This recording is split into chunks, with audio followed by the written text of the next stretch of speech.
So the other day I was talking to a student of mine about sparring, and I realized I sort of have this checklist that I go through when I spar. And so I wanted to share it with you because I think it could maybe give you something very helpful, especially if you're just now getting into sparring. So first, the first question I ask myself is, am I okay with getting hit?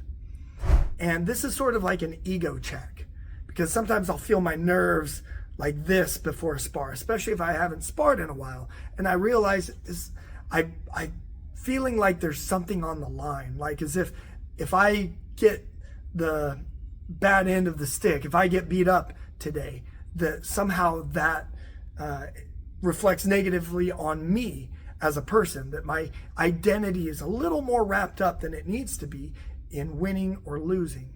And so one of the things I actually love about sparring is this self-development piece where I get to practice letting go of my ego and just saying, hey, whatever happens, if I win or lose, I'm the same person at the end of this. I like to really sort of feel into where that feeling's coming from and let it go.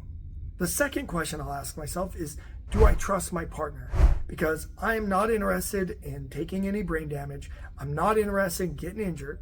So if my partner is going too hard, I will ask them to turn it down a bit. If they still don't turn it down, I just won't spar with them. Now, we've got some great guys in here who sometimes don't even realize just how much power they have. There's this guy, Alaji, and I was sparring with him the other day, and he teeped me, front kick, and sent me halfway across the ring. He's just got legs like that.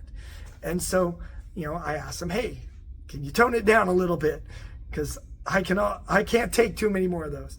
And he did. He was great. But if somebody doesn't change gears, can't tone it down, then I just won't spar with them. And if you're a student, I would recommend maybe talk to the instructor in case he's going a little too hard with other people and maybe he needs to be talked to or let go. The third question I ask myself is my partner having fun? I want everybody to have a great experience with me. So sometimes that means I go extra light in sparring. Sometimes that means that I will work on something that I'm not very good at so that it sort of like evens up the match a bit, because I want everybody to want to spar with me. And then finally, the fourth question I ask myself is, do I have something that I'm working on specifically? This might be like a certain technique or a certain combination, because this will not only help me get better, but it'll also help me let go of needing to win a spar and really focus on learning throughout that spar. So that's my checklist for sparring. I hope that helps you. I hope you find some value in it. Now, I'd love to, of course, hear maybe what your checklist is or what things you kind of think about before you spar. So drop it in the comments.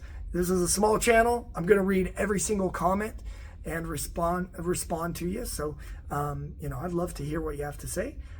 Awesome, guys. Bye.